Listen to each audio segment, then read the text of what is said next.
শুভ সকাল বন্ধুরা। আজ সকাল সকাল দেখো রান্নাঘর থেকে কিন্তু আমার ভিডিওটা শুরু করলাম। প্রথমেই আমি এসেছি রান্নাঘরে, এসে সকালে আজ আমার সোনা আবদার করলো যে মা, প্রতিদিন তো তুমি ভাজা ম্যাগি করো, আজ একটু এরকমভাবে ম্যাগি করে দাও তো মা, আমার এই ম্যাগিটা না খুব ভালো লাগে। ওর স্কুলে যায় প্রতিদিন তো ভাজা ম্যাগিটাই দেওয়া হয়, স্কুলে তার এরকমভাবে ম্যাগি করে দেওয়া যায় না, সেটা ঠান্ডা হয়ে গেলে কেমন একটা হয়ে যায়। তাই আজ একটু ওর আবদারে আমি এরকমভাবে সিদ্ধ করে সব গাজর আর পেঁয়াজ আর ডিমটা একসাথে আগে ভেজে নিয়েছিলাম, নিয়ে ম্যাগিটা সিদ্ধ করে তার উপরে দিয়ে ওটা একসাথে মিশিয়ে একটু ফুটিয়ে নিলাম, নিয়ে তারপরে সুন্দরভাবে ওকে গার্নিশ করে দিয়ে দিলাম।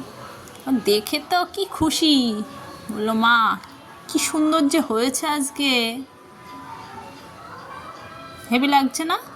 তারপরে আমি চলে গেলাম আমার ঠাকুর ঘরে স্নানটা করে। গোপালকে প্রথমেই সকাল সকাল আজ অনেকটাই ফুল হয়েছিল, সেই ফুলগুলো দিয়ে গোপাল সোনার জন্য আজকে একটা মোটা করে দেখো বড় করে কত সুন্দর করে একটা মালা তৈরি করে দিয়েছি। বেশ ভালো লাগছে, আমার খুব ভালো লাগে এরকম মালা করে দিতে, কিন্তু দু একদিন সময়ের অভাবে আমি এত সুন্দর করে মালা করতে পারি না। যেদিন সময় থাকে সেদিনকে করে দিই গোপাল সোনার জন্য এত সুন্দর করে একটা মালা। এইবার আমি গোপাল সোনার সব জিনিসগুলো যা যা ভোগে দেব সেগুলো সব গুছিয়ে নেব। তার আগে আমি মা লক্ষ্মীকেও স্নানটা করিয়ে নিলাম। মা লক্ষ্মীকে আজ ভাবছি একটা নতুন বস্ত্র পরিয়ে দেব। মা লক্ষ্মীর জন্য নতুন একটা কাপড় এনেছি, পুজো উপলক্ষে মাকে আগেই পরিয়ে দিলাম। ষষ্ঠীর তো দেরি আছে, ষষ্ঠীর আগেই আমি মাকে এই কাপড়টা পরিয়ে দিলাম।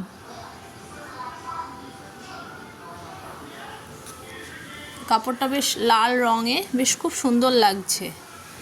আর মা লক্ষ্মী আর নারায়ণকে এই মালাটা অনেক দিন আগেই আমরা তৈরি করেছি, তাই সেটাই ছিল এটা গলায়, তাই এটাকে আবার খুলে আমি মা লক্ষ্মীর যেহেতু সব কিছু পরিষ্কার করে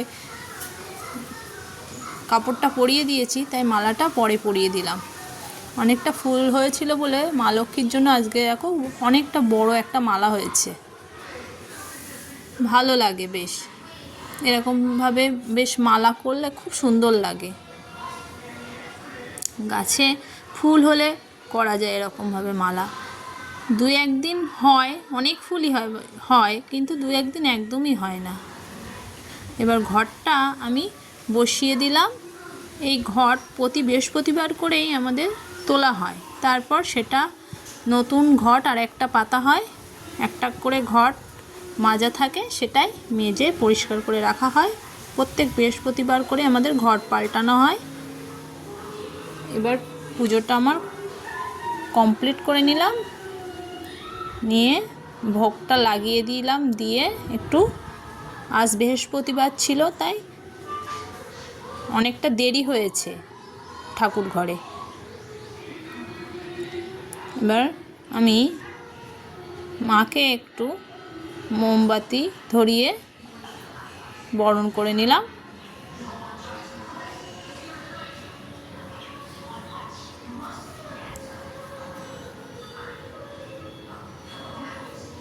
আজ দুপুরে রান্নার জোগাড় করব, তাই চলে গেলাম রান্নাঘরে। আবার আজকে ভাবছি কুমড়ো আলু কেটে নিয়েছি, আর মাছের মাথা চিংড়ি মাছ দিয়ে কুমড়ো আলুর একটা তরকারি করব, সেটাই করা আমার কমপ্লিট।